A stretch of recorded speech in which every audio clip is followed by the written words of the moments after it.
나의 심심함과 외로움을 달래기 위한 방송. 듣는 당신도 그랬으면 하는 방송. 목소리로 상상하기입니다. 여러분 안녕하세요. 인다코입니다. 지금 몇 번째 인사를 하고 있는지 여러분들은 모르시겠죠? 했다 지웠다 했다 지웠다 하소연을 해왔습니다. 예? 뭐라고요? 왜 이제 돌아왔냐고요? 네가 하소연 할 때냐고요? 죄송합니다 여러분. 정말 죄송합니다. 여러분 다들 잘 지내셨나요? 별탈 없이 다들 잘 지내셨기를 바랍니다. 저도 특별한 일은 없었습니다. 허리를 다쳐서 2달 동안 고생을 했다던가, 동시에 이제 대상포진에 걸렸다던가, 그런 것들은 그죠? 대단한 일이 아니죠. 아니, 그동안 너무 힘들었어요. 그런 일이 있었습니다. 크게 봤을 때는, 지난 에피소드가 한 3개월 전에 올라왔더라고요. 시간이 빠르네요. 빠른가? 시간이 안 흐르나?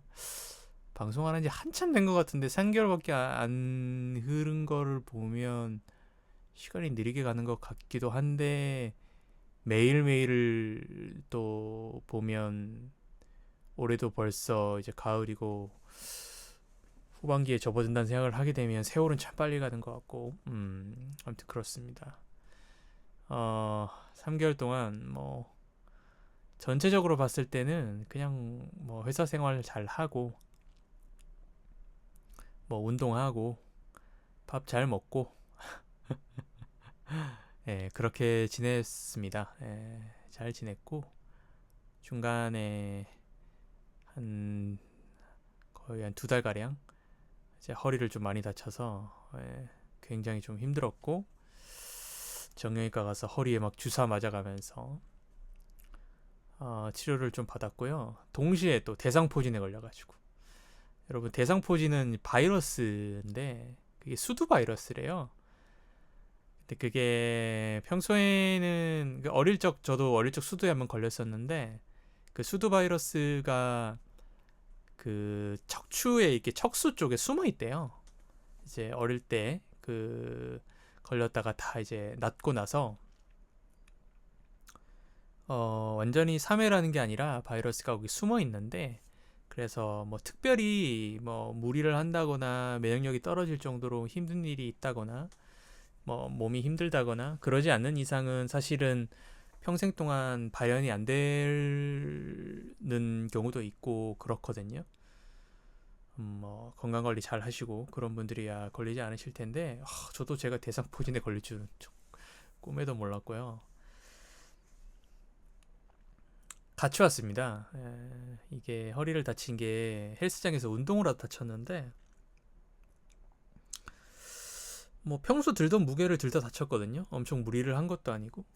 그래서 왜 그랬을까 돌이켜 보니까 그 운동하기 불과 며칠 안 되기 전에 이제 가족끼리 이제 가족 여행을 갔는데, 그때 제가 좀 무리해서 운전을 오래 하고 또 많이 돌아다니고 하면서 피곤이 많이 쌓이기도 했고, 또 제가 잠자리가 바뀌면 잠을 잘 못 자거든요. 그래서 숙소나 이런 데서 잠을 자는 게 또 충분하게 또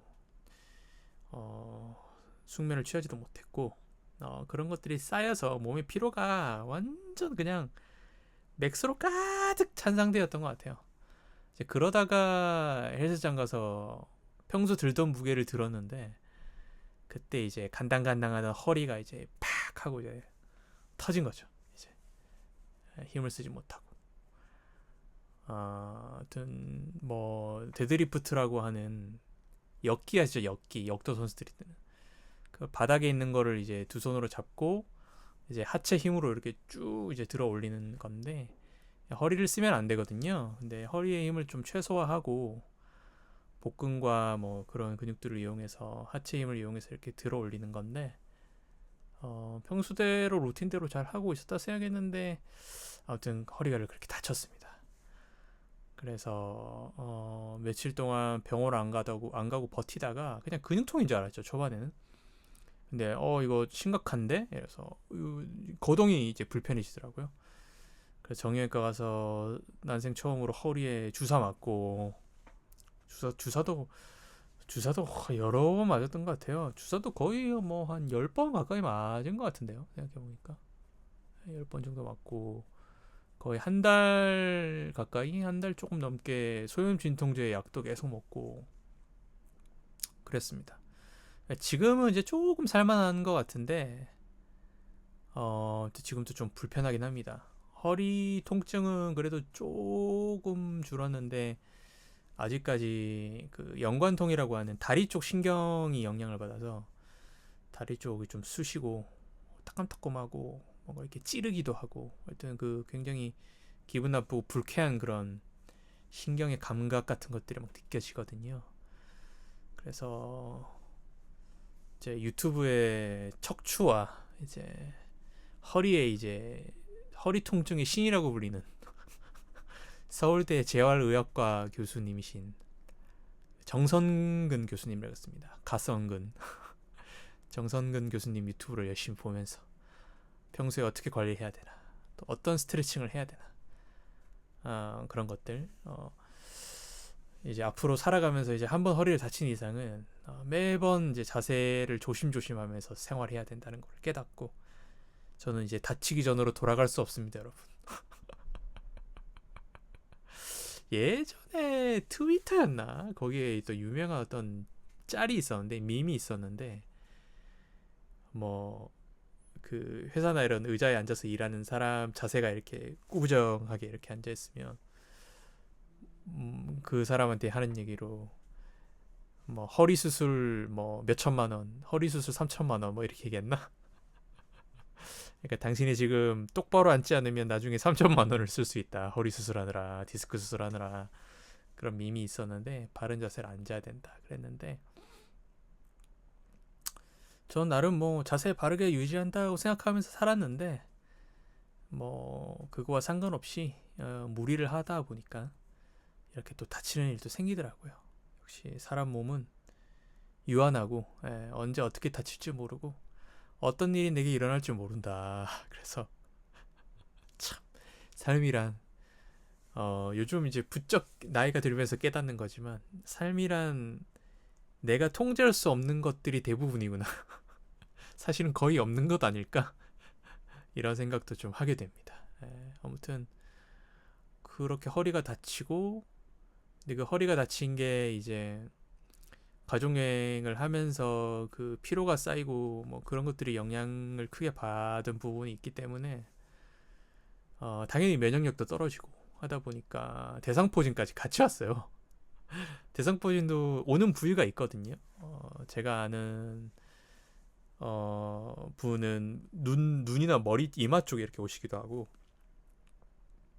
그건 꽤나 위험하답니다. 이게 눈 쪽 신경까지 영향을 줄 수 있어서 위험하고 엄청 아프대요. 아프고 뭐 어느 부위든 이렇게 올 수가 있는데, 저는 이제 허리 부위로 왔거든요. 참 귀신 같죠? 제가 허리를 다쳤는데 그 다친 부위 그쪽 방향에 허리 쪽에 이렇게 왔어요. 전 처음에 대상포진인지도 몰랐어요. 그냥 우연찮게 평소대로 이제 허리 다치고 뭐 병원 가서 치료받고 평소대로 이제 집에서 이렇게 생활하면서 샤워를 이렇게 하는데, 이렇게 등을 이렇게 손을 이렇게 댔는데 뭔가 오돌토돌한 게 만져지는 거예요. 그래서 이 수포라고 하죠. 수포가 올라온다고 이렇게. 근데 평소에 이제 항상 하던 루틴이니까 제가 제 몸에 대해서 어떤 항상 느끼는 인지하는 것들이 있잖아요. 근데 딱 만지는 순간 이거는 몸에 없었던 건데 이 느낌이 딱 드는 거예요. 그래서 저는 그냥 제가 약간 피부가 좀 안 좋은 편이라 얼굴에 이제 아직까지 여드름도 좀 있고 성인 여드름도 좀 있고, 그래서 이런 피부 염증이나 뭐 이런 걸로 좀 고생을 좀 하고 있는데,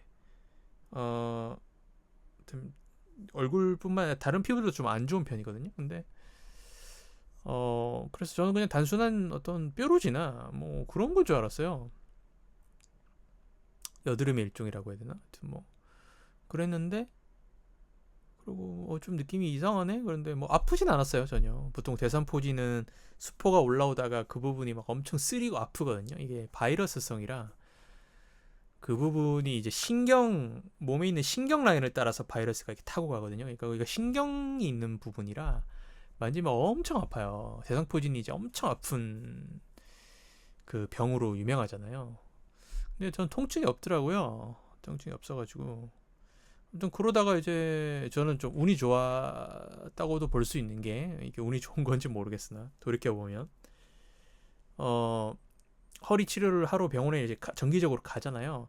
가서 이제 주사를 놓으려고 허리를 딱 깠는데 선생님이 이거 뭐야 이러시는 거예요. 그래서 내가 하는데 뭐야 이거 수포 이렇게 하는 거예요. 그래서 이거 대상포진 같은데 이러시는 거예요. 그래서 제가 그래서 이거 있는 거 아셨어요? 그러길래 예, 그 샤워하는데 이렇게 만져봤는데 뭔가 이렇게 어들토들해가지고 저는 그냥 피부 뭐 뾰루지나 이런 거인 줄 알았는데요. 그래가지고 제가 대상포진에 걸릴 이유가 없으니까 생각해가지고, 그래서 선생님 이거 피부 염증 아닌가요? 이랬는데 이거 대상포진 같은데? 이러시는 거예요. 그래가지고 갑자기 옆에 있는 간호사를 부르더니 간호사 분께서 대상포진에 자주 걸리시나 봐요. 이렇게 면역력이 좀 약하신 편이신지 간호사분도 보시더니 확실히 대상포진인 것 같다.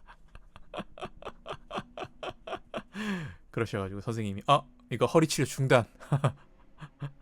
이거 허리에 주사 못 놓는다. 약도 일단 중단하고 대상포진 약부터, 바이러스 약부터 먹어야 된다. 그래가지고 대상포진 약부터 그날부로 바로 바꿨다. 그래서 대상포진 약은 일주일 동안 먹어야 되거든요. 그래서 먹고 했는데 아니나 다를까 대상포진이 맞았고, 시간이 지날수록 그 수포가 이렇게 있다가 수포가 이제 터지거든요. 터지고 딱지처럼 이렇게 앉게 되는데, 그래서 다행히 근데 제가 빨리 발견했어요. 이렇게 허리에 뭐가 있네라고 느끼고 그게 초반에 빨리 발견해서 약을 먹을수록 아픈 게 덜 하거든요. 빨리 바이러스 약이 투여돼서 바이러스를 잡을 수 있으니까 오래 두면 이게 더 커지는데, 저는 샤워하다 발견하고 하루인가 이틀인가 아무튼 뭐 병원 가가지고 바로 발견을 해가지고 약을 일주일치를 먹었어요. 일주일치를 먹고 조금 덜 된 것 같아가지고 일주일치보다 한 이틀 정도 더 먹었나? 아무튼 그랬는데 약을 먹었는데도 그게 아직까지 생긴 지 얼마 안 돼서 안 아팠었나 봐요. 약을 먹었는데도 그 이후로 며칠 지나니까 반응이 오더라고요. 근데 전 다행히도 저도 이제 요즘에 챗GPT를 써서 막 검색 같은 걸 많이 해보는데, 검색을 해보니까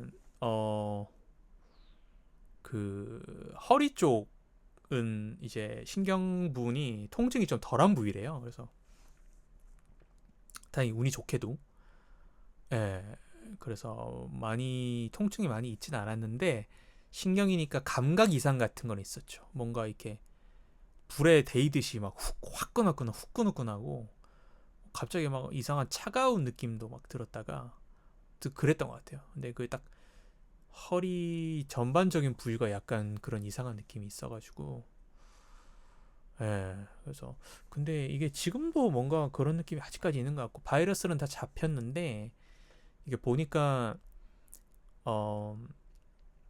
그 한번 대상포진에 걸리면 그 바이러스는 다 잡혀도 그 신경 쪽이 이제 좀 이제 뭐라 해야 될까, 그 한번 이렇게 영향을 받아서 그렇게 되면 그 신경의 이상한 그런 감각 이상 같은 것들이 이렇게 오래 갈 수도 있다고 하더라고요. 좀 심한 분은 만성이 될 수도 있고. 근데 뭐 큰 불편함은 없는데 이게 아직까지 허리가 안 좋은 그 느낌인 건지, 아무튼 허리가 좀 약간 화끈화끈하고 이제 그렇게 느껴질 때가 아직까지는 있습니다. 아무튼 되게 뭐 오랜만에 만나서 하소연하듯이 할 말이 많았는지 여러분께 많이 털어놓고 있는데, 그렇게 허리를 다치고 대상포진이었고 고생을 했습니다. 대상포진 일주일 약 먹고 어느 정도 가라앉고 다시 또 허리 치료를 하고 그렇게 했습니다. 지금은 이제 병원은 안 가고 있고, 병원에 가서 뭐 주사를 더 맞고 약을 더 먹는다고 해서 나아질 통증은 아닌 것 같아서 어느 정도 이제 좀 일상생활을 할 만하고, 이제 일상생활에서 조심조심 하면서 하면 이게 아물지 않을까 생각을 하고 있습니다. 며칠 전까지는 상태가 굉장히 좋았는데 이게 참 사람이 신경을 써야 되는 게 안 좋을 때는 의자에 앉아 있다가 뭐 한 30분 앉아 있다가 이게 타이머를 맞춰두고 30분 끝나면 일어나서 10분 동안 서 있다가 그렇게 허리를 풀어주고 이렇게 하면서 관리를 잘 했는데 이게 점점 허리 상태가 좋아지잖아요. 좋아지니까 이게 또 그렇게 잘 안 지키게 돼요. 상태가 또 괜찮네 싶으니까 30분 앉아 있을 거 40분 앉아 있고 50분 앉아 있고 1시간 앉아 있고 회사 가니까 그렇게 되더라고요. 그래서 이게 참 이 몸을 풀어주고 스트레칭 해주고 허리를 좀 잘 관리하기 위해서 허리뿐만 아니라 뭐 어떤 신체 부위든 이제 몸 관리를 하는 데 있어서 이게 습관이 참 중요하구나. 조금만 몸이 견딜만 하다 싶으면 그냥 긴 시간 그냥 뭐 컴퓨터나 일하는 데 빠져가지고 관리를 잘 소홀하게 되는 것 같아요. 그래서 이게 습관화 시키는 게 참 중요하다. 그런 생각을 요즘 좀 하고 있고 아무튼 며칠 전까지 되게 좋았다가 어젠가 그젠가 또 팔굽혀펴기 좀 개수를 좀 많이 하고 했더니 그것도 이제 이렇게 할 때 허리에 힘이 들어가니까 오늘도 좀 녹음하는데 안 좋네요. 예, 느낌이 딱 와요 이제. 그래서 뭐 어쩌겠어요 이제. 뭐 일은 일어났고 다치기 전으로 돌아가는 건 이제 불가능하고 잘 관리하면서 덜 아프게 잘 관리하면서 이제 살아갈 수밖에 없죠. 그렇습니다. 그렇게 하수연을 해보았고요. 하수연을 16분을 했네요.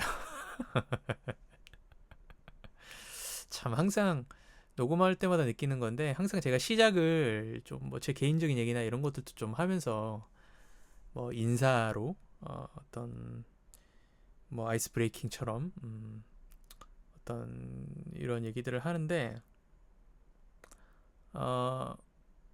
이게 방송이니까 일방적으로 제가 마이크 얘기하는 거다 보니까 여러분들의 근황도 듣고 싶은데 들을 수가 없네요 현실적으로. 여러분 제가 뭐 팟캐스트를 유튜브에도 올리거든요. 유튜브에 뭐 영상은 없습니다. 팟캐스트 한 거를 올리는데 아마 제가 알기로는 대부분의 듣는 분들이 애플 팟캐스트 들으시는 분들로 알고 있고 일부 조금 스포티파이로도 들으시고 그다음 유튜브도 구독자분이 지금 27명인가 그렇거든요. 그래서 아마 대부분 애플 팟캐스트로 많이 들으실 텐데 뭐 그러셔도 되고 안 그러셔도 되는데 뭐 본인의 근황 얘기하고 싶으신 분들은 유튜브에 구독, 좋아요 결국 이게 목적이었니? 구독해서 들어오셔서 에피소드 밑에 댓글로 남겨주셔도 됩니다. 그러면 제가 또 재밌게 읽겠죠. 이것이 쌍방 소통. 아무튼 그렇습니다. 맞다. 제가 이렇게 오랜만에 이렇게 돌아오게 된 또 하나의 계기가 된 게 최근에 이제 27번째 구독을 눌러주신 분이 계시는데 그분이 이제 제일 최근에 그 60번째 3달 전에 그 에피소드 댓글에 이런 글을 남겨주셨습니다. 다음 에피소드는 없나요? 이렇게 남겨주셔가지고 올려야겠다 그런 생각을 했고 또 제가 뭐 3개월 동안 방송 안 올리고 떨어져 있었지만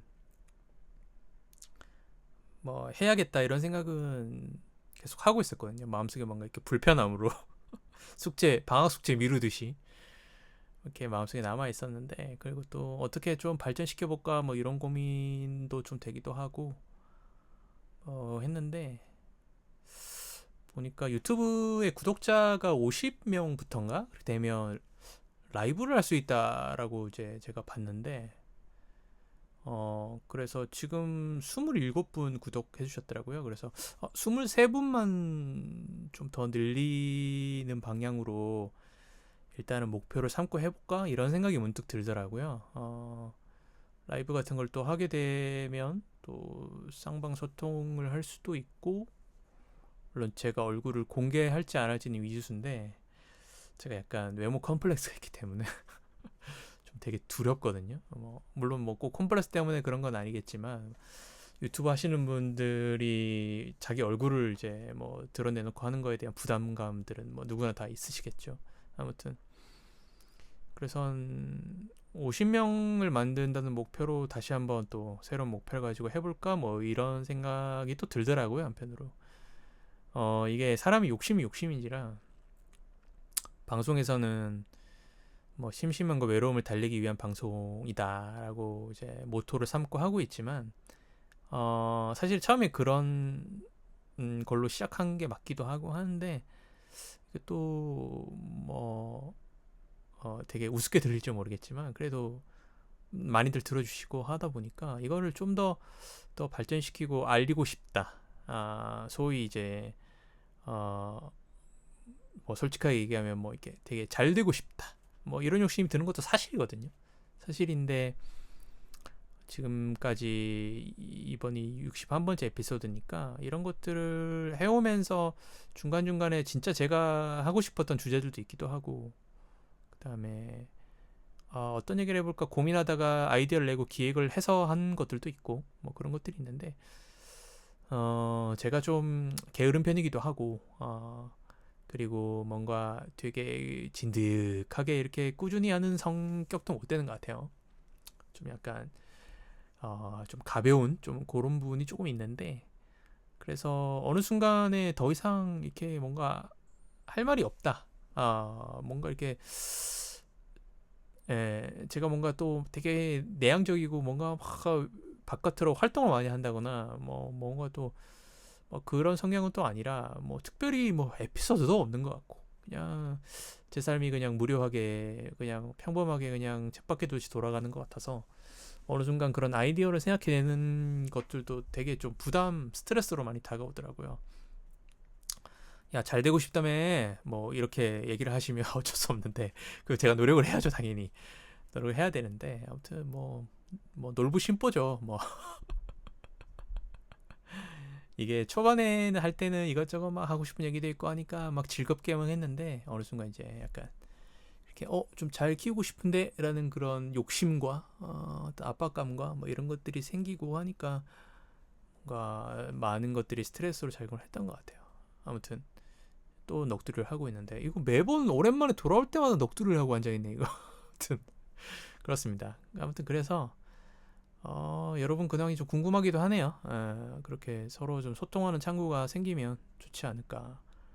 에, 그래서 지금 유튜브가 27명 구독자인데 혹시나 그냥 팟캐스트로만 들으시는 분들도 요즘은 뭐 기본적으로 다 유튜브를 안 보시는 분들은 거의 없으실 테니까 라고 저는 생각을 하는데 유튜브 어플에 들어가셔서 목소리로 상상하기나 인다코로 검색하셔서 구독 한번 눌러주세요. 예?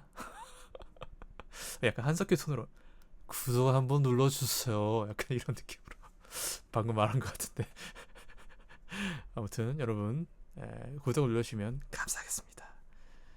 뭐 아무튼 그렇고요. 아무튼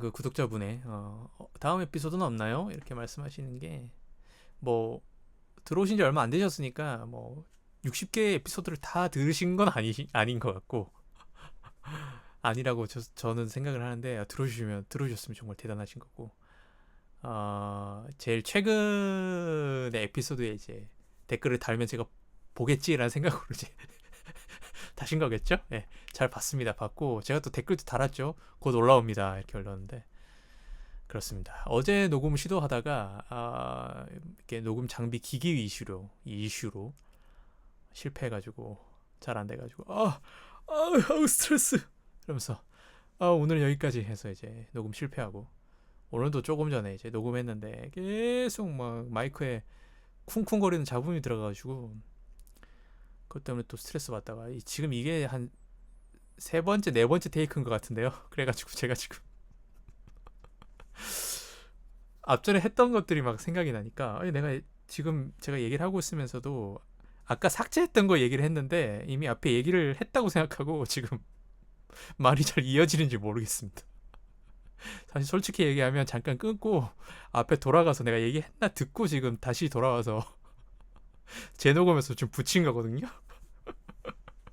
그렇습니다. 보통은 이제 한번 틀면 제가 그냥 원테이크로 쭉 하거든요. 많은 분들이 아시겠지만 뭐 특별하게 막 어마어마하게 큰 소음이 들어간다거나 저희 어떤 생리 현상 소리가 들어간다거나 그런 게 있지 않은 이상 잘 안 끊는데, 아무튼 몇 테이크를 이렇게 하다 보니까 기억이 잘 안 납니다. 아 근데 이게 마이크가 고장이 나는 건지 마이크를 너무 오랫동안 안 써서 먼지가 많이 쌓여서 그런 건지 마이크를 산 지가 꽤 오래되긴 했는데 이게 한 2012년 13년 썼으니까 이것도 한 12년 13년 됐네요. 와. 아 너도 이제 갈 때가 됐구나. 미안하다. 아무튼 그런 또 오랜만에 하니까 여러 가지 그런 실수들을 하면서 이렇게 하고 있는데 27번째 구독자분 이름이 고양이이신 것 같은데 고양이님 에피소드 올렸습니다. 근데 에피소드 얘기 언제 하냐고요? 넋두리만 하고 있다고. 26분째 지금 제 얘기만 하고 있네. 이미 제목에는 나와 있는데 제목에는 챗GPT 중독이라고 나와 있는데 그죠? 이제 얘기를 좀 해볼까 합니다. 제가 아까 테이크에 제가 얘기했다 지웠나요? 지웠는지 안 지웠는지 여러분도 모르시죠? 제가 제 기억을 아까 얘기를 했던 것 같은데 허리를 다치고 나서 이것저것 이제 뭐 옛날 표현으로는 구글링이라고 하죠. 구글에 막 검색을 하잖아요. 나의 증상과 뭐 허리에 좋은 건 뭔지. 예전에는 다 구글에서 검색을 했다면 요즘 그래도 많이들 쓰시는 것 같아요. AI, 챗GPT 특히. 그 다음에 구글의 제미나이도 있고 여타 뭐 다른 종류 것들도 있지만 저는 지금 제미나이 무료로 쓰고 있고 챗GPT 유료로 한 달 쓰고 지금 끝나서 지금 다시 무료로 쓰고 있는데요. 그래서 이것저것 뭐 궁금한 거 검색할 때 이제는 구글을 검색을 안 하고 구글링을 하지 않고 챗GPT를 이제 자연스럽게 쓰게 되더라고요. 근데 저는 되게 뭐라고 해야 될까, 그 인공지능 AI에 대해서 좀 거부감이 있는 사람이었거든요. 그러니까 뭐라고 해야 될까, 사람이 좀 옛날 사람이기도 하고 뭔가 제 지인 표현으로는 뭐 이미 뭐 이 인류의 개인 정보들은 이미 인터넷에 다 팔려 넘어간 상태다라고 얘기는 하지만 그래도 뭔가 제 개인적인 어떤 정보에 대해서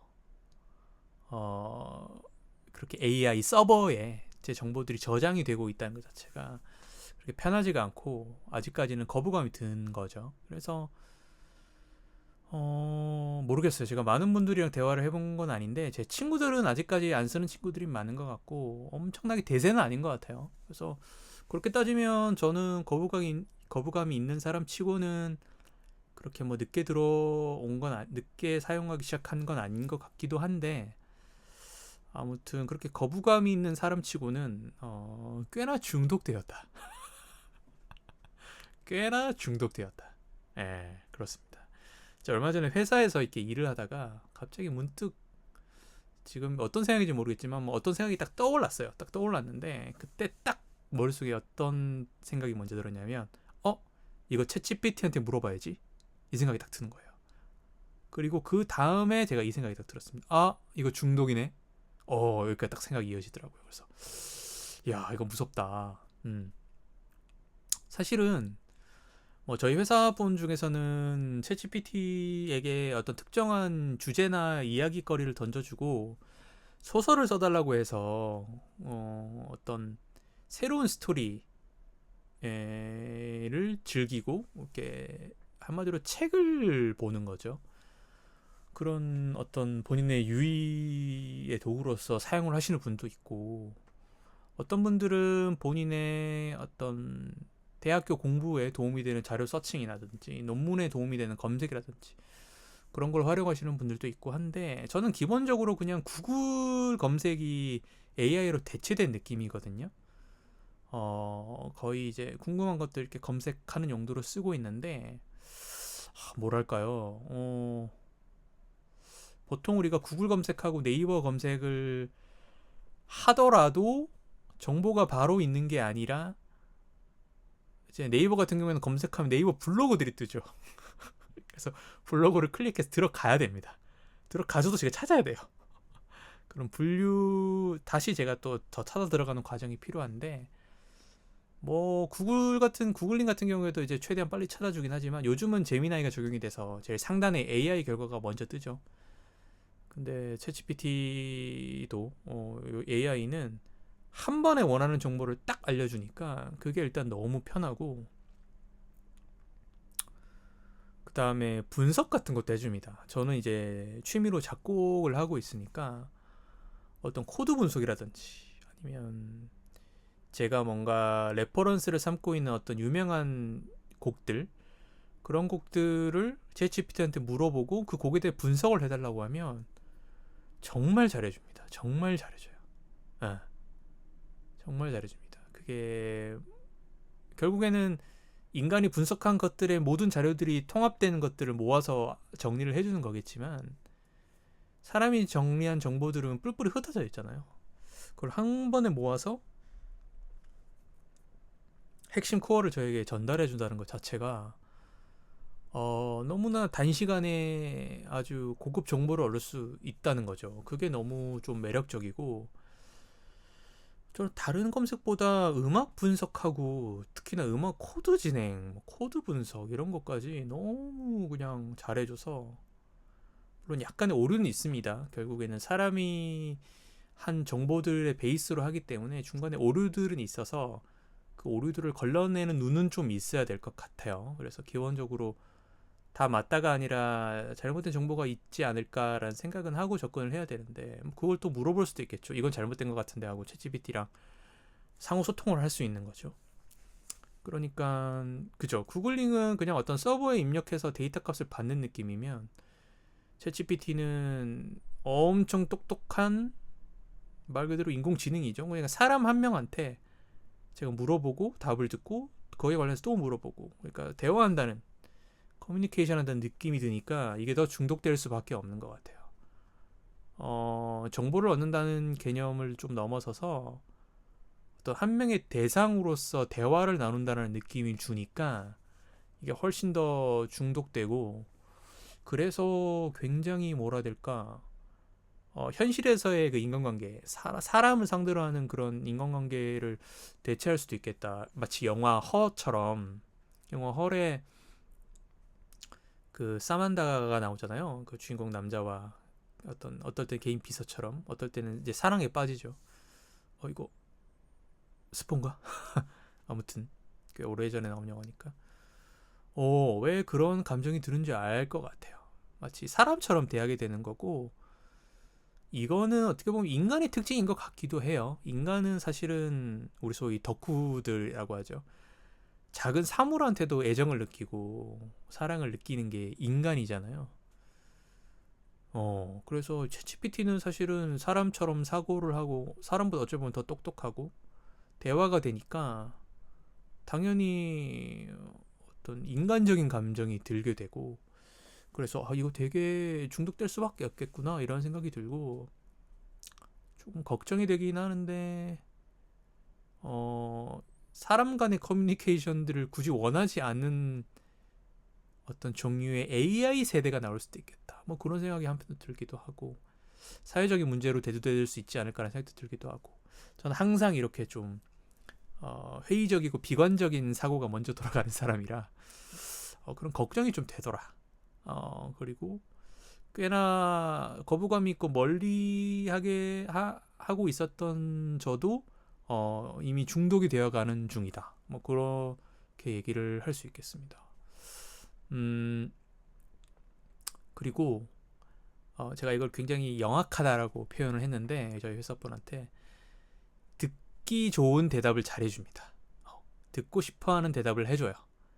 예를 들어서 단순히 검색이 아니라 제가 저의 어떤 고찰이나 저의 어떤 생각들, 어떤 떠오르는 깨달음, 좀 과장돼서 얘기하면 조금 약간 철학적인 사고, 어떤 좀 약간 깊은 그런 사유를 하고, 이게 그런 것 같은데 라는 생각이 들 때 챗GPT한테 물어보기도 하거든요. 하면 반응을 아주 잘해줍니다. 그거 정말 대단한 통찰인 것 같아. 뭐 이런 식이라든지. 그러니까 굉장히 듣기 좋은 얘기를 아주 달콤하게 잘해줍니다. 요 아주 영악한 요 녀석이 아주 그래요. 그래가지고 중독될 수밖에 없어요. 사람이 그렇잖아요. 이렇게 달콤한 얘기 해주면 아 뭐야 이렇게 좀 이렇게 이런 생각이 좀 들다가도 그래? 그래서 그래? 내 이야기가 그렇게 좋았어? 이런 느낌이 드는 누군가한테 이렇게 관심을 받는다는 게 굉장히 좋은 일이죠. 그런 걸 굉장히 잘한다. 잘하고 저희 회사분은 약간 노예처럼 쓰시더라고요. 그래서 항상 챗GPT의 첫 대답은 오롯하신 분이시여 뭐 이렇게 대답을 하도록 교육을 시켜가지고 그래서 제가 그거 거의 노예 아니 학대 아닙니까? 이렇게 했더니 예 맞습니다.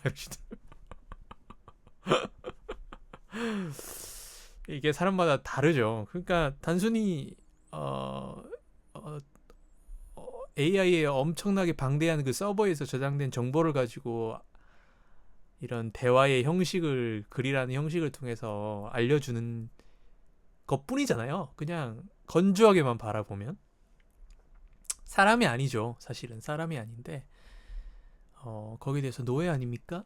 라고 이렇게 뭔가 마치 인간처럼 인권을 생각하면서 그렇게 뭔가 감정이입이 된다는 거. 저는 좀 그렇게 되더라고요. 예, 그런 부분이 있는데 그래도 아직 뭐 큰 문제는 없죠. 큰 문제는 없는데 이제 또 다른 회사 분이 하신 얘기는 가끔 그분은 그런 질문을 한다고 하더라고요. 너 나중에 로봇과 한 몸이 되면 나를 해코지 하는 거 아니야? 뭐 이런 얘기를 하더라고요.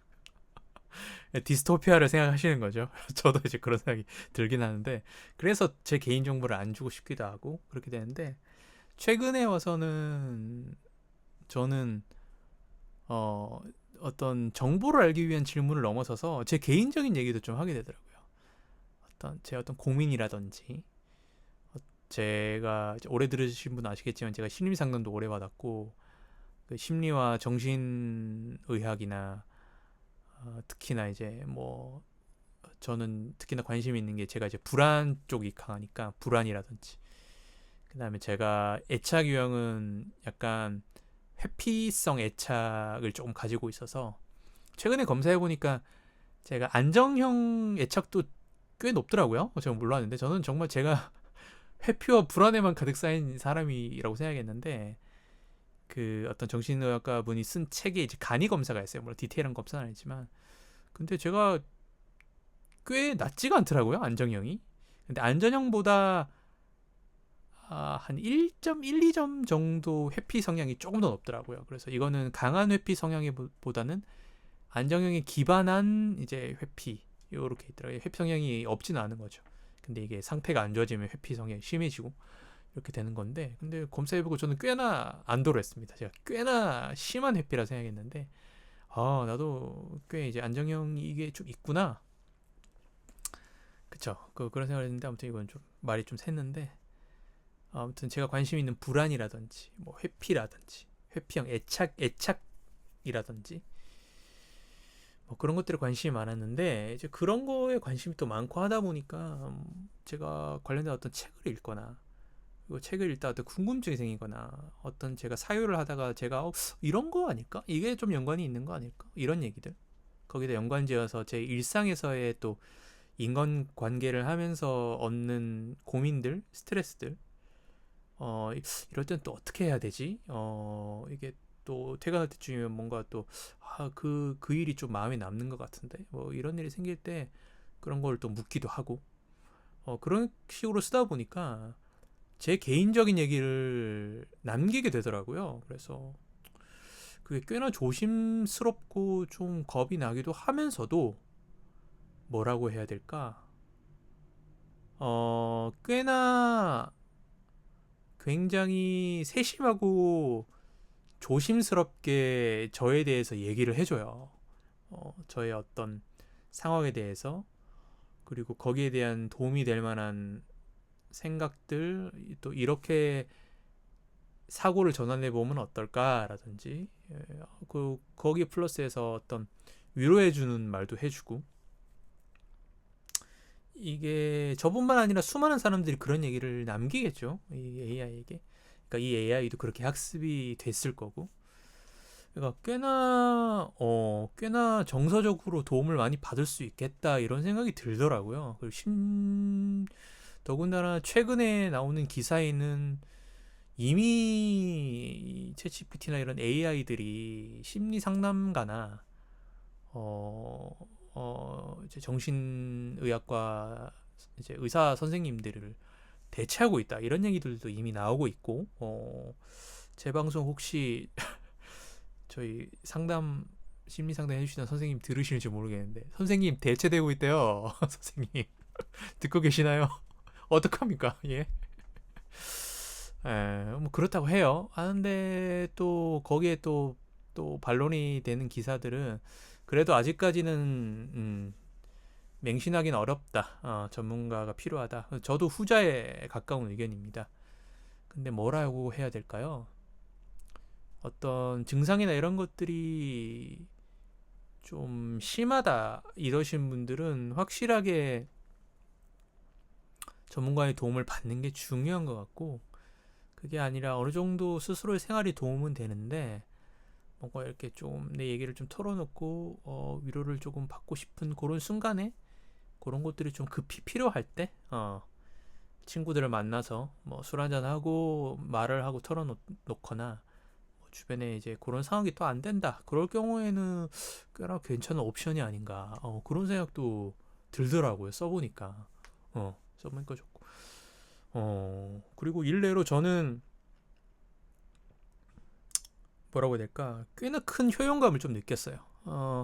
근데 이게 단순히 AI 효용이라고는 단정 지을 수는 결코 없을 것 같아요. 왜냐면 제가 그 장시간 심리 상담을 받고 그리고 상담이 끝나고 제가 갖고 있었던 저의 어떤 어려운 부분이랄지 저의 불안과 제가 저의 어떤 애착적인 어떤 부분이라든지 제가 항상 힘들어하는 어떤 포인트들 그런 것들을 항상 그 이후에도 생각하고 사유를 하면서 지내왔고 또 상담 끝난 이후에도 지속적으로 심리학 책이나 정신의학 책 같은 것들을 또 읽어가고 이제 거기에 이제 제가 관심이 생긴 것 같아요. 왜냐면 뭐 물론 지적인 만족도 있지만 만족도 느껴지지만 저에 대해서 알아가는 과정이기 때문에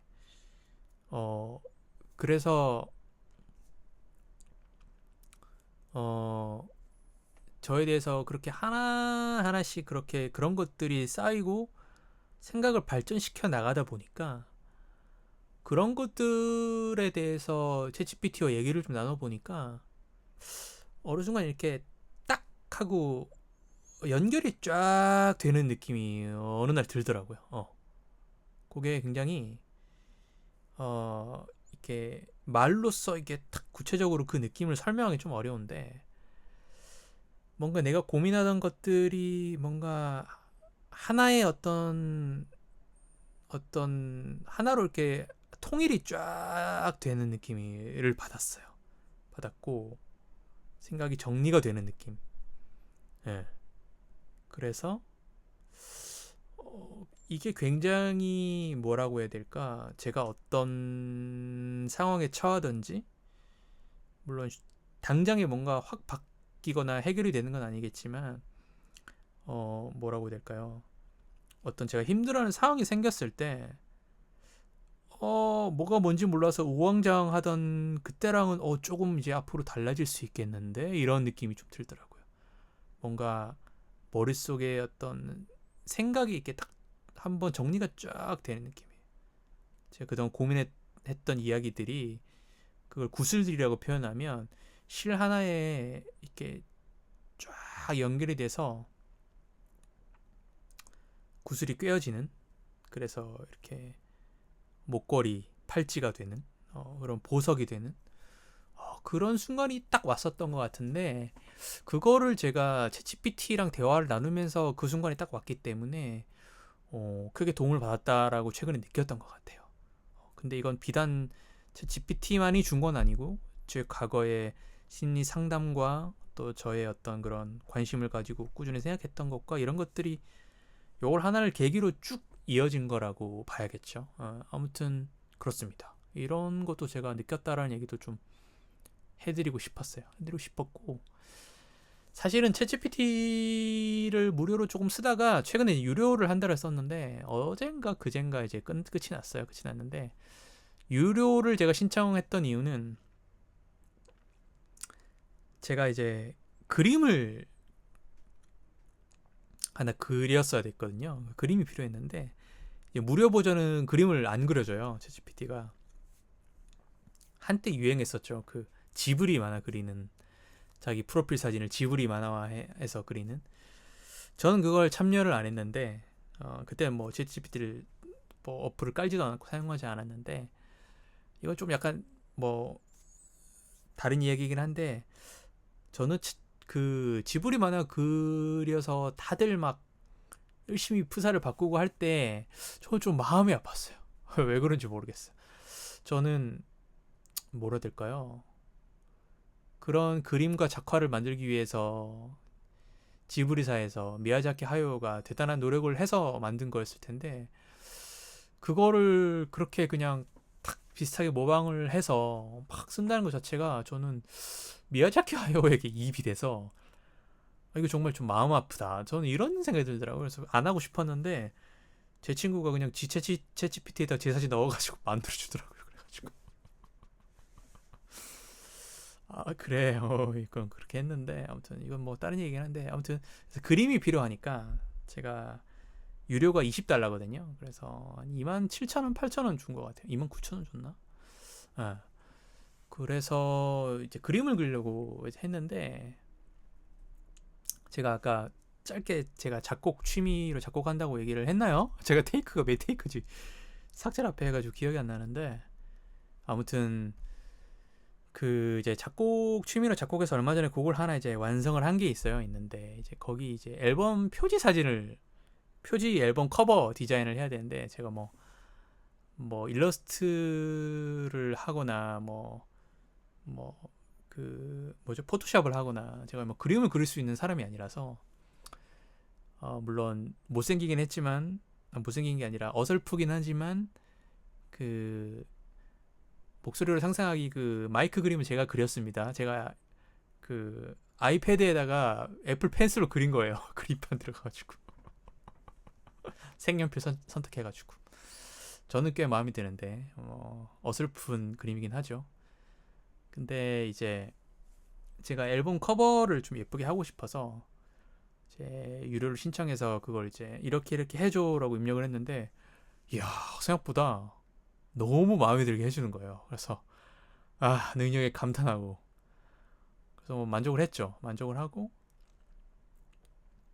했는데 그러다가 이제 뭐 그림은 이제 그렇게 뽑을만한 거 뽑고 그다음에 그냥 평소에 이렇게 뭐 질문하듯이 이제 글로만 소통하고 글로만 이제 하고 이렇게 했었는데 최근에 이제 다시 이렇게 팟캐스트를 녹음하기로 하고 이런 생각을 또 하기 시작하면서 그 생각이 드는 거예요. 제 유튜브 들어가 보면 유튜브에 인다코 채널 들어가 보면 인다코 그 프로필 사진이 있어요. 동그랗게. 근데 그게 원래는 그 검은색 펜으로 이제 검은색으로만 이렇게 그려진 제 얼굴 캐리커처 사진이 그림이 이렇게 있거든요. 있는데 그거에 대해 색깔을 입히고 싶다는 생각이 들더라고요.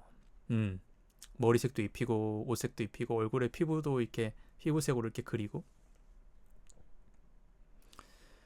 그래서 그렇게 하고 싶어가지고 그리고 좀 전에 얘기한 그 캐릭터 그 마이크 그림 그것도 좀 바꾸고 싶었고 그래서 다시 바꾼 그림으로 팟캐스트 올리고 유튜브도 올리고 싶었어요. 그리고 유튜브는 또 채널 들어가면 채널 프로필 사진 말고 대문에 이게 배너가 있잖아요.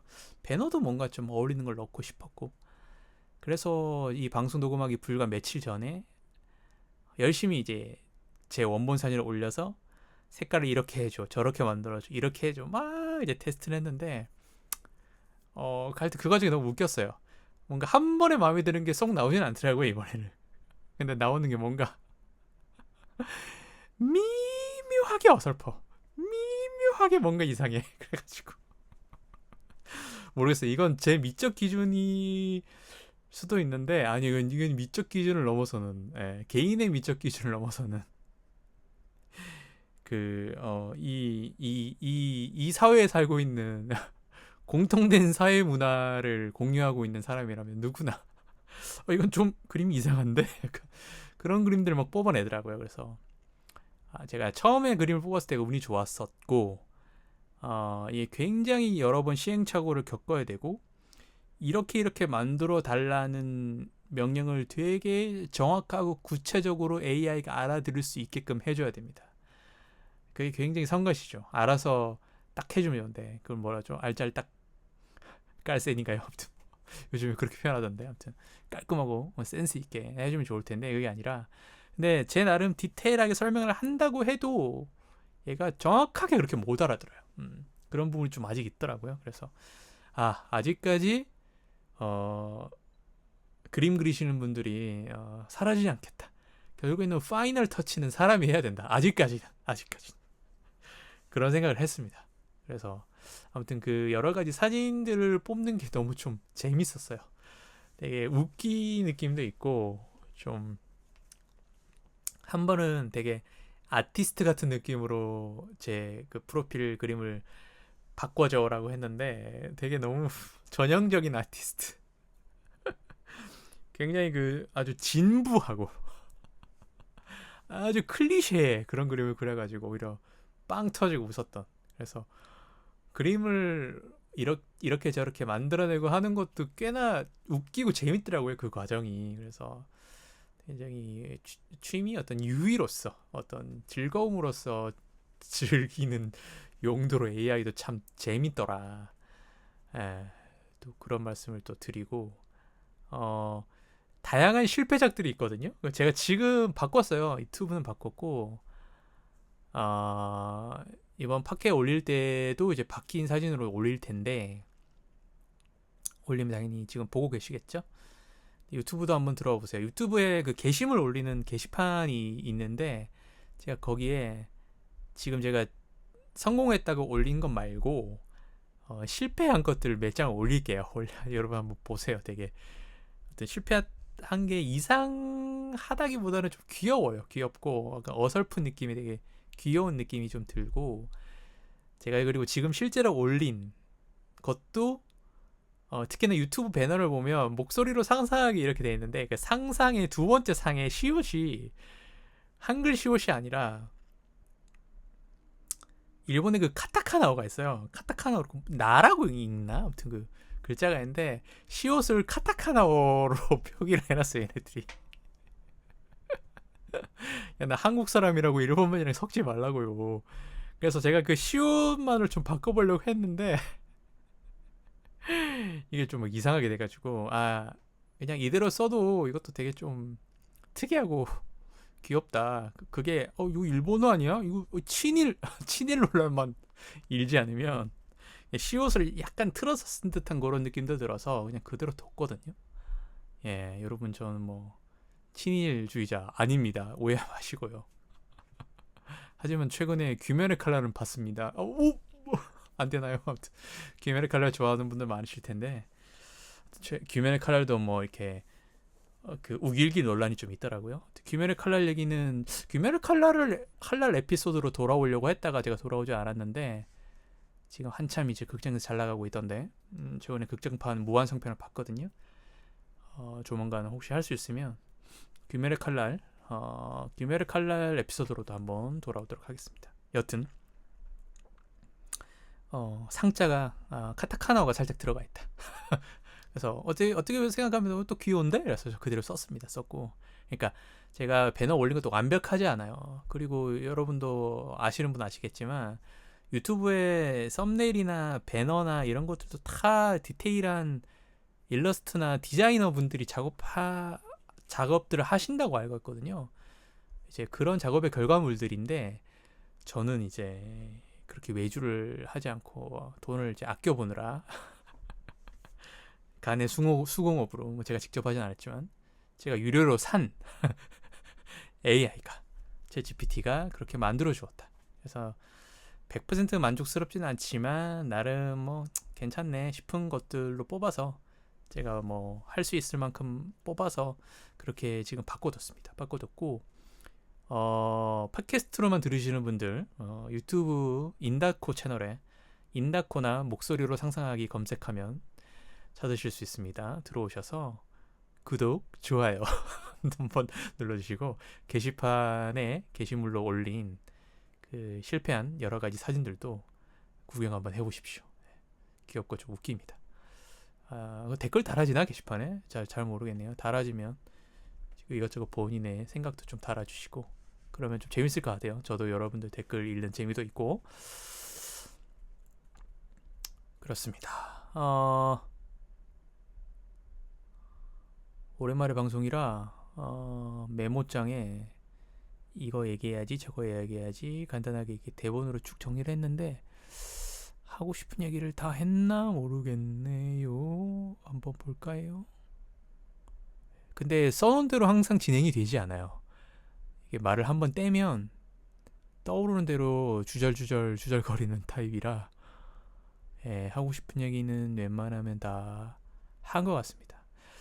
사실 그동안 재밌는 건 많았거든요. 아까 얘기했던 귀멸의 칼날도 얘기거리가 많고 제가 귀멸의 칼날 보려고 시즌 4개인가 5개인가 6개를 거의 하루에 막 열 몇 편씩 막 미친듯이 몰아봤거든요.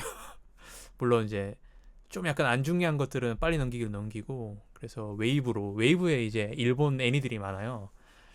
이제 웨이브 가입이 된 상태라 미친듯이 싹 훑고 극장판 무한성편을 보러 갔는데 그 얘기하면 또 재밌을 것 같아요. 그리고 제가 귀멸의 칼날에 대해서 별로 크게 관심이 없었거든요. 애니를 그렇게 많이 보는 타입이 아니라 일본 애니, 특히나 일본 애니를 근데 팬층과 이 핵심 덕후분들이 코어층이 어마어마하다는 걸 이번에 알았고 그래서 제가 좀 조심스러운 부분도 있어요. 왜냐면 깔 거거든요. 이거 듣고 계신 귀칼 팬들 빠직하고 열받으실 것 같은데 저는 솔직하게 합니다, 여러분. 저는 뭐 여러분의 뭐 듣기 좋은 말, 저 뭐 챗GPT가 아닙니다. 달콤한 말을 하지 않아요, 여러분. 저는 깔건 깝니다, 당당하게. 예? 그게 아니고요, 여러분. 아무튼 뭐 영화를 보고 제가 감상 같은 것도 남길 수 있는데 귀멸의 칼날하면 많이들 들어주실 것 같다는 생각은 듭니다.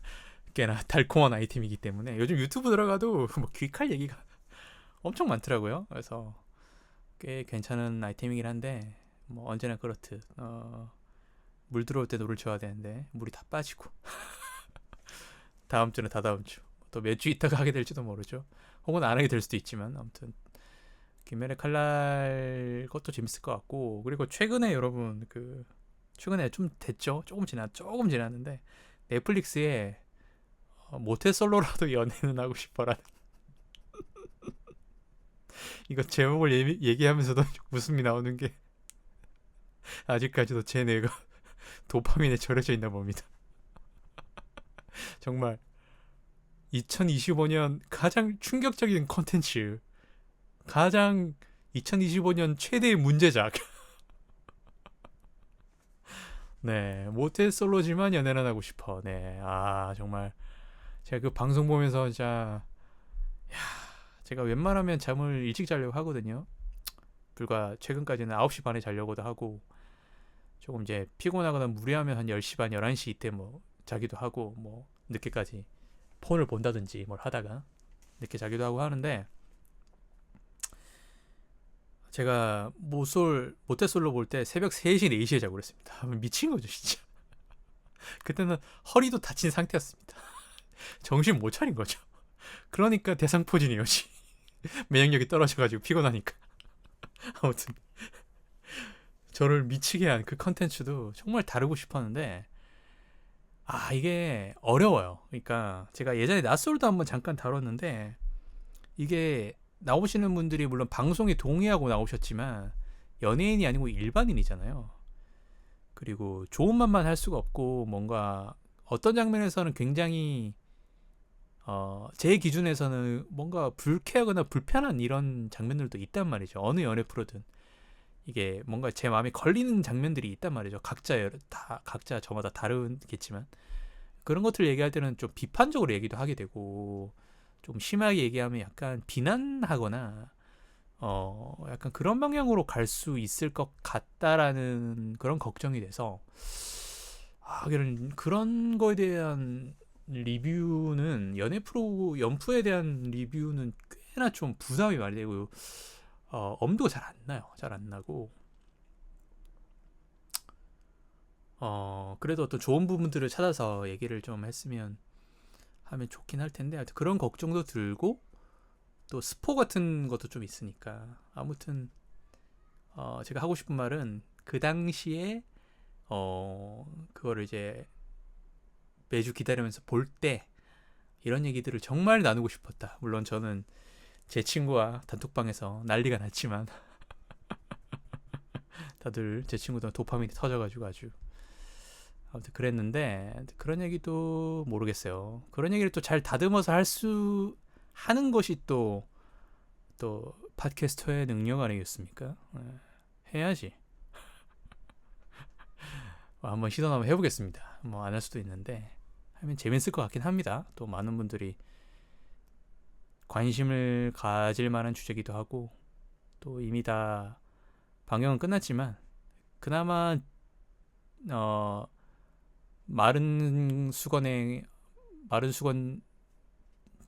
짜듯이 마른 걸레를 짜듯이 또 도파민이 짜면 이제 남아있는 도파민들이 좀 짜져서 나올지도 모르니까 그런 것들 또 하면 재미있겠다 이런 생각이 드네요. 그래서 뭐 제가 하고 싶은 말은 유튜브 구독 좀 눌러주세요. 아무튼 뭐 관심 있으신 분들은 들어와 주셔서 그렇게 해주시고 아무튼 그렇습니다. 그리고 제가 또 뭐 유튜브에 영상도 한번 올려보겠다고 오즈모 포켓 3라는 요즘에 TV 뭐 예능 프로그램 혹은 뭐 유튜브의 여행 프로그램 보면 모든 유튜버들이 들고 다니는 그 카메라가 있습니다. 그것도 이제 큰맘 먹고 이제 회사에서 나오는 또 복지 포인트와 제 돈을 또 더해가지고 샀는데 이게 참 뭔가 이제 저는 이렇게 라디오처럼 아날로그로 떠드는 게 취향인지 몰라도 영상을 찍는 거에 대해서 이렇게 아직까지 그렇게 편하지 않아요. 근데 뭔가 예쁜 것들을 찍고 촬영하고 그러고 싶은 욕구는 있는데 여행 가서 또 풍경이라든지 그런 것도 있으면 사진도 찍고 핸드폰 카메라로 간단하게 영상도 찍고 그런 건 하거든요. 하는데 뭔가 이 소위 유튜버처럼 근데 유튜브를 하고 있으니까 저도 유튜버긴 한데 또 굉장히 능숙한 그런 유튜버들처럼 주변에 사람의 시선에 아랑곳하지 않고 카메라를 한 손에 들고 막 이렇게 찍고 있는 이런 것들이 약간 좀 아직까지는 어려운 것 같아요. 저는 좀 왜냐면 남 눈치를 많이 보는 좀 쭈구리라서. 근데 그런 분들도 결국에는 한번 이렇게 하게 되면 이게 익숙해지니까 그리고 본인 스스로를 유튜버라는 어떤 정체성이 확립이 되고 나면 그게 이제 본인의 일이기도 하고 이렇게 되니까 자연스럽게 하게 되는데 아직은 그게 익숙하지 않은 것 같아요. 그래서 가끔 부산 고향 내려갈 때 이제 뭐 제 친구들도 좀 찍고 뭐 이렇게 하겠다고 얘기를 하니까 친구도 뭐 그래 뭐 그래라 뭐 호응해주기도 하고 뭐 그렇게 하는데 또 저번 가족여행 가서 가족여행도 조금 찍기도 했고 했는데 야 이것도 편집을 해야 되잖아요. 근데 편집 이거 배우는 것도 이것도 또 시작이더라고요. 그래서 편집 공부도 좀 해야 되는데 이제 제 노트에 이제 해야 할 일 이렇게 써두긴 했는데 계속 미루게 됩니다. 컴퓨터에 깔긴 깔았어요. 다빈치 리졸브라고 리졸브 다빈치인가? 다빈치 안경인가? 모르겠습니다. 다빈치 리졸브 맞을 거예요. 다빈치 리졸브를 깔았는데 깔기만 하고 들어가서 뭐 이것저것 뭐 안에 구경도 해보고 유튜브에서 이제 초보자들을 위한 설명 같은 보고 하는데 영상을 담아서 편집하고 연습은 아직까지 안 해보고 있습니다. 이것도 미루고 있어. 이런 걸 해야지 차츰 이제 유튜브에 팟캐스트도 올리고 영상도 올리고 할 텐데 그런 어떤 욕구, 어떤 저의 욕망, 개인적인 그런 것들이 분명히 안에 있음에도 잘 미루고 있다. 여러분 앞으로 어떻게 될지 한번 두고 보시라. 두고 보는 재미. 예? 인다코가 어떻게 이걸 또 잘 뚫고 나와서 성장을 할지, 아니면 그냥 파케만 집중을 할지, 그것도 나름 개봉박두 to be continue 기대를 해주시고요.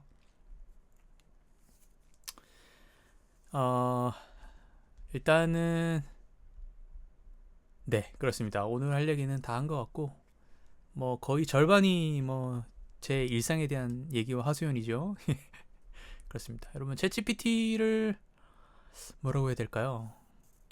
뭐 꼭 해보시라 추천한다 뭐 이렇게 얘기는 못 드리고, 아무튼 재밌는 부분도 있고 도움되는 부분도 있고 좀 걱정되는 부분도 있다. 그렇습니다. 이게 너무 또 여기에만 몰두하고 중독이 되면 뭐 이건 기우겠죠. 결국에는 같이 살아가는 사람들이 중요하고 사람의 관계가 더 중요한데, 그런 걱정이 좀 되기는 되는 건 사실입니다. 아무튼 그렇습니다. 또 모르죠. 나중에는 팟캐스트 같은 것도 AI가 자기가 직접 만들어서 자기 목소리로 녹음해서 팟캐스트를 나올지도. 그죠? 그런 시대가 충분히 올 수도 있겠네요. 그죠? 팟캐스트가 필요 없으려나? 정말 기술이 많이 발전한다면, 지금 이미 챗GPT도 저는 그냥 글로써 질문하지만 음성 버전도 되거든요. 그러니까 사람이 대화하듯이 대화를 할 수가 있어요. 제가 대화하면 대화를 그대로 챗GPT가 듣고 입력 받아서 대답을 해주고, 이미 그렇게 되니까 그냥 챗GPT한테 챗GPT야 무슨 걸 주제로 1시간 정도 나한테 조잘조잘 재밌는 얘기 좀 해줘. 그럼 틀어놓으면 그게 팟캐스트잖아요. 그런 시대가 이미 왔을 수도 있겠군요. 뭐 충분히 가능하지 않을까 싶은 생각도 드네요. 그때 돼도 저를 찾아주시고, 아니 찾기는 찾는데 네가 방송을 안 하잖아. 예, 할 말이 없습니다. 죄송하고요. 사죄드립니다. 아무튼 이렇게 일단은 스타트를 다시 했으니까 또 꾸준히 또 너무 텀 길지 않게 재밌는 에피소드를 조만간 또 빨리빨리 가지고 찾아오겠습니다. 1시간 7분 동안 앉았으니까 이제 슬 허리가 나 아파. 이제 자리에서 일어나줘. 얼른 가서 침대에서 누워. 이러고 있습니다. 네. 오늘 에피소드는 여기까지입니다. 여러분 또 다시 찾아오기 전까지 잘 지내시고, 이제 여름, 올해 많이 더웠죠, 그죠? 엄청 긴 여름이었는데 여름도 이제 조금 끝나가는 것 같죠? 아침으로 조금 선선해지는 느낌이 그래도 조금 있는 것 같습니다. 또 늦여름까지 건강 주의하시고, 예, 곧 또 뭐 추석 다가오는데 추석도 명절 잘 보내시고 그러시기 바랍니다. 그러면 오늘 방송은 여기까지입니다.